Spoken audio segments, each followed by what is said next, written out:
30 seconds left. Sanchez and Steele. Gets it off to Clausen. Clausen stops, pops, three-point shot! Oh my goodness!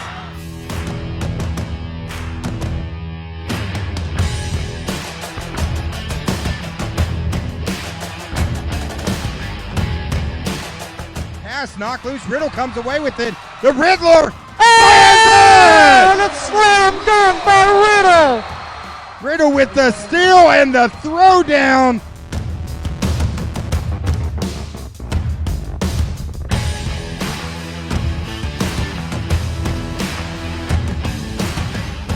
Look into the air. He's got a man open. Passes up. Complete. Touchdown. Yellville.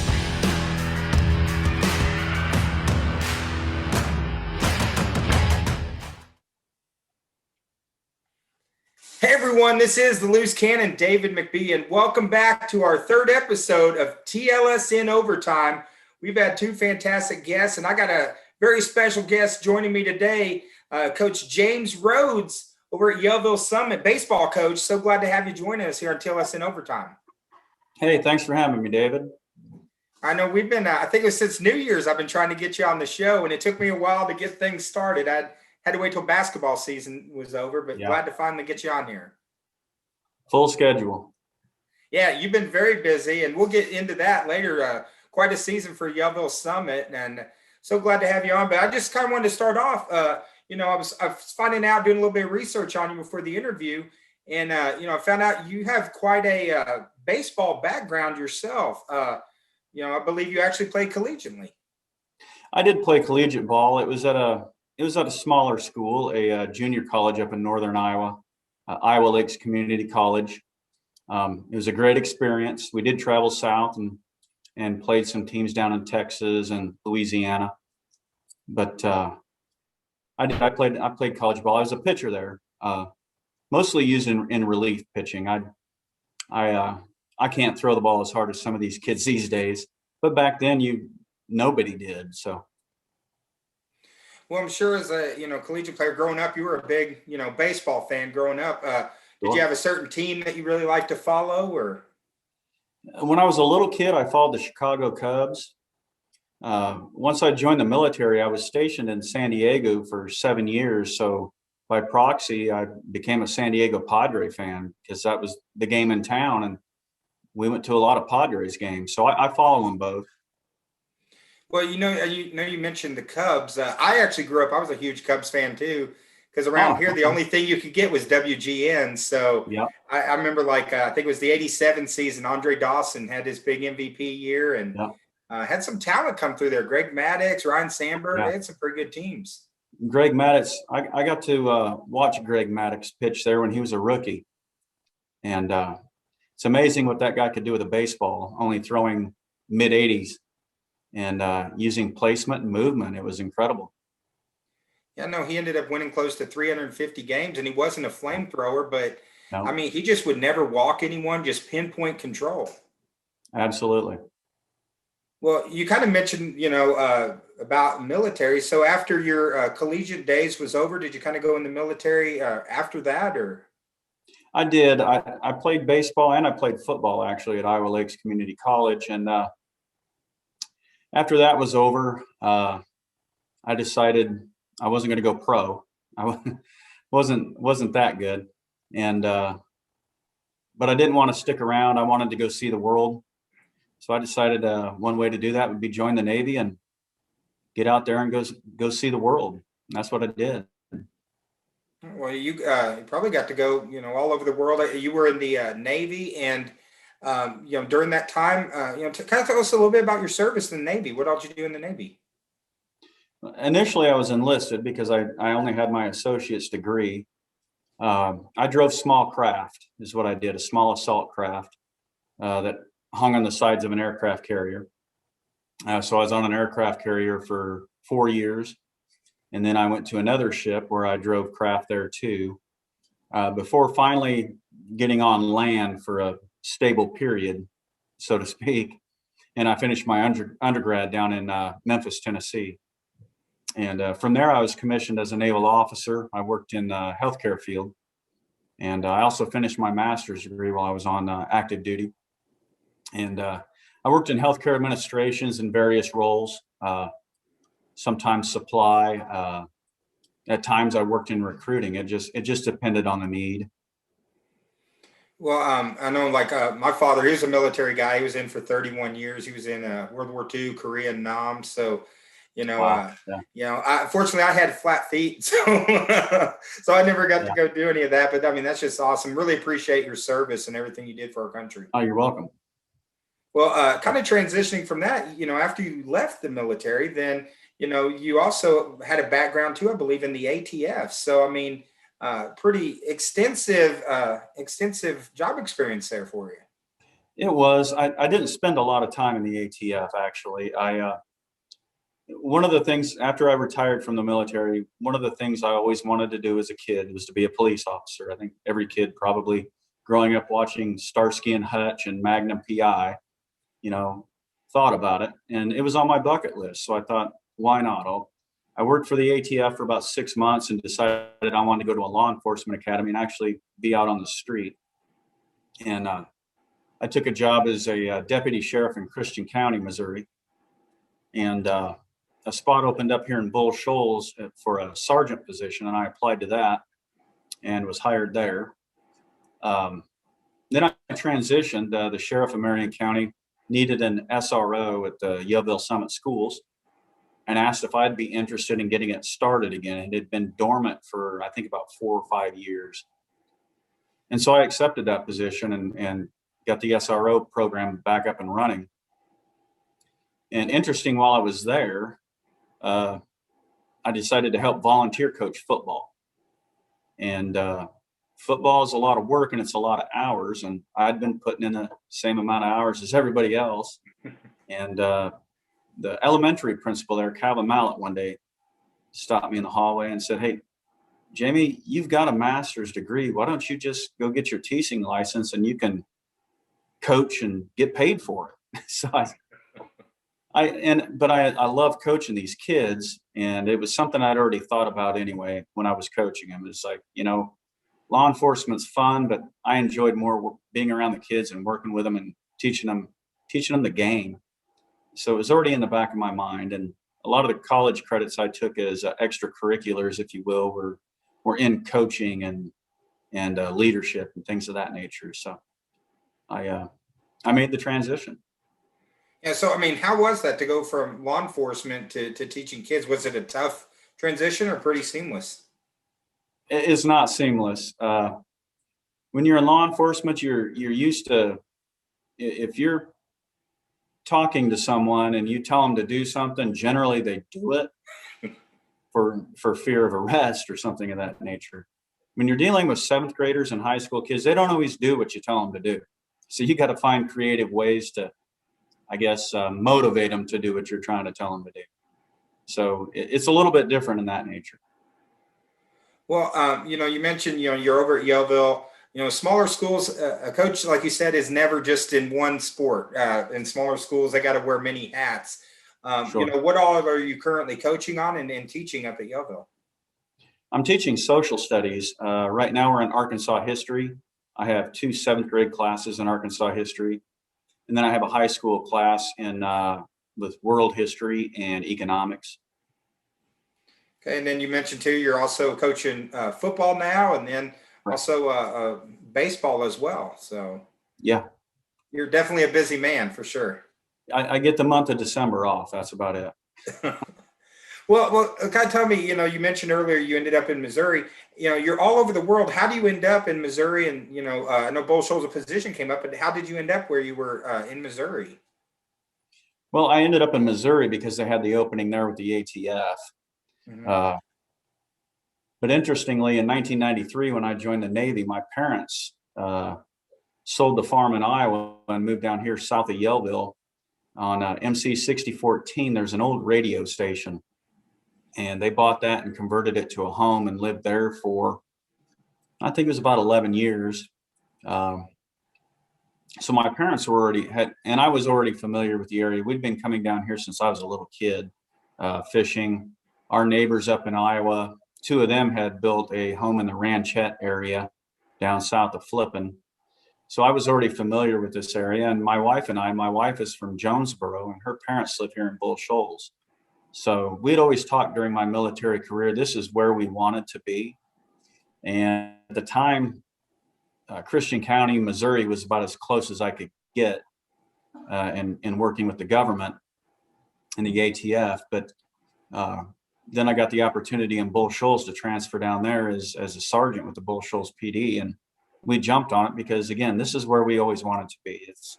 You've got lakes and hills and all kinds of outdoor activities to do, rivers. This is God's country here. Well, it's always real interesting to me. I'm one of those rare people. I've actually lived here my entire life, so this is all I know. So it's always interesting to hear how people, get from where they were at to this area, and just such a diverse group of people from all over the country that's come to this area. Is pretty cool. Yeah. Well, we mentioned earlier, about baseball, and this last season was a huge season for the Yellville Summit Panthers. And I didn't realize until just recently, 32 years since their last appearance in the state. Kind of tell us a little bit about the success of what was a tremendous year for you guys. Well, let me start with the 32 years is kind of up to debate. I've heard 32 from a lot of people. I've also heard 25 in that neighborhood. I don't know if anybody's really nailed it down other than it's been a really long time. So yes, it was in that aspect, it was successful. We've set the bar pretty high. Our season itself was good. In my opinion, we got better as the year went on. We started out kind of slow, going 1-4. And to me, the mark of a good team is one, do you get better as the year goes on? And two, do the kids ever quit? And I can say unequivocally, this team got better as the year went on, and these kids never quit. That's the tenacity of this team, and how we made it to state was the fact that they refused to lose a lot of times. When it was on the line, they refused to lose, and they never quit. Well, and just recently, I think it was actually last Friday night, I was up at Yellville, and we were filming graduation that night. And, we had several seniors. I think you had a couple of your players that graduated. Any memories or anything really stand out about that group that just graduated?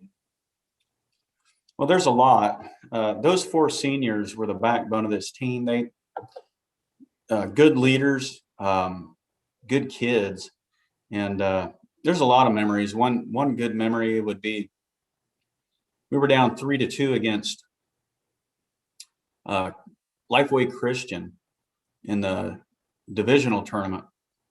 And Ben Cantrell, one of the seniors, got up with a runner on base and put one over the center field wall. And it's the only home run he hit all year. And he'll tell you he wasn't trying to hit it, but he squared it up and popped it over the center field wall. And that's when the kids really believed in themselves. And the fun was after winning that game, after winning the game to make it to the state tournament, watching these kids celebrate. I could see it in those seniors' faces because their goal at the beginning of the year, I said, "What's your goals, guys?" And they said, "Coach, we want to get to state. That's what we want to do. We haven't been there in, again, 32 years is what they were saying, but we don't really know. But we haven't been there. We didn't get to experience it. It's our senior year. We want to experience going to state." And they did it. And I think the fondest memories of me were just watching them jump around after we won those games. And you could see it in their faces, the tears of joy of being able to say they were state tournament competitors. Well, as a previous collegiate ball player, sometimes it's hard for ball players to make the transition to coach. Has that been a pretty simple transition for you? Yes and no. Back when I played, times were a lot different. The way they taught hitters how to hit, the way they taught kids how to throw was different than it is now. So I had to do a lot of research and talk to other coaches. Hey, how are they teaching these things now? And relearn some of them. I mean, the competitiveness is all still similar, and how you feel is still similar, and things like that. But the fundamentals of how you get to that point has changed quite a bit since then. And I've always said, as a naval officer, as a young naval officer, your success is really determined on who you surround yourself with. And if you surround yourself with smart people, you'll be successful. And I've done that with my assistant coaches. Ryan Ott and Eric Norberg are smart guys. And Ryan Ott is younger than I am, and he's been coaching Little League. So he knows a lot of these new fundamentals that are being taught. So part of the success is having good assistant coaches. Well, I know, you did lose some seniors this year that were pretty valuable in your run that you guys just made. What's kind of the outlook for the team coming up next year? I think the outlook's pretty good. We have some young players coming up that are still playing Little League ball this year, but they'll be freshmen next year, and there's probably 6 of them. And some of those are going to be competitive players for starting positions. So numbers-wise, we'll come up in numbers despite losing 4 seniors. And I think realistically, we have a shot of repeating a state tournament run again with the players we have coming back.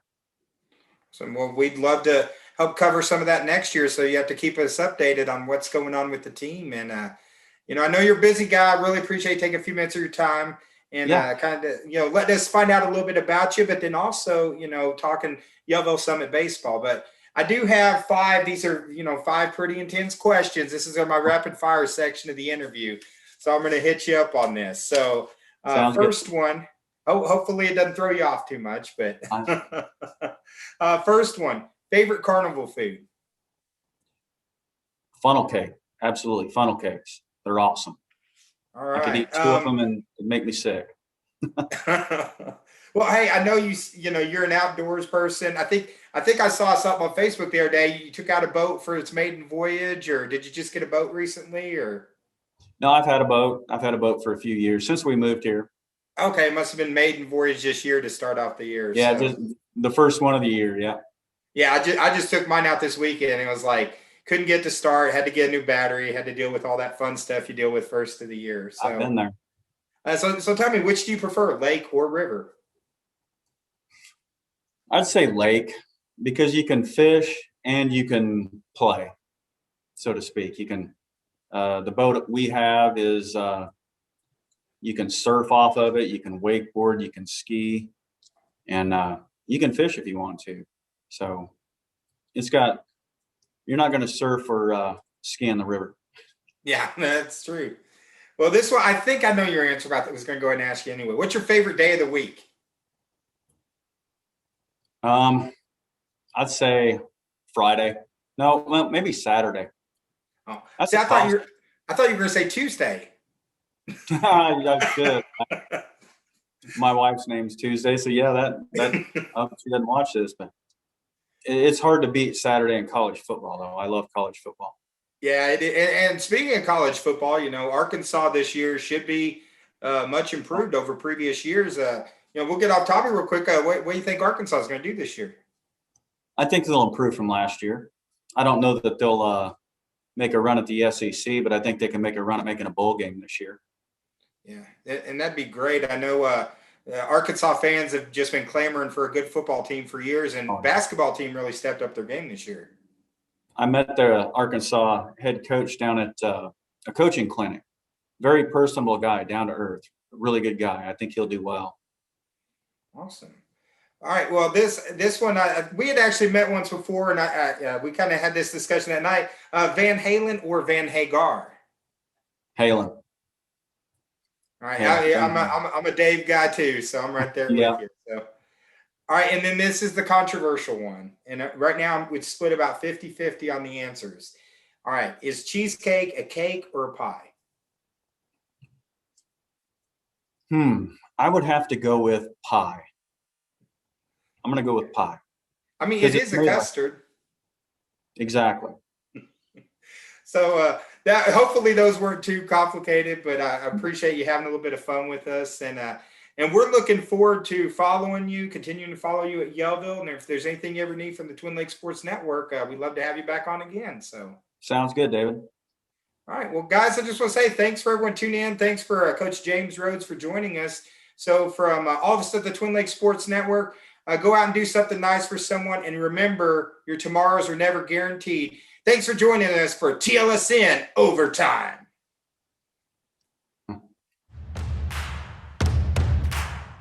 .30 seconds left. Sanchez and Steele. Gets it off to Clausen. Clausen stops. Pops. 3-point shot. Oh my goodness.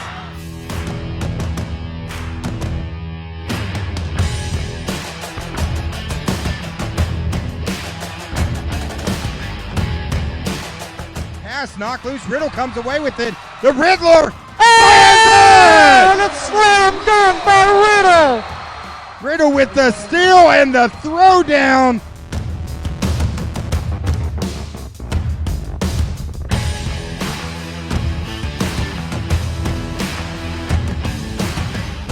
Look into the air. He's got a man open. Passes up. Complete. Touchdown, Yellville!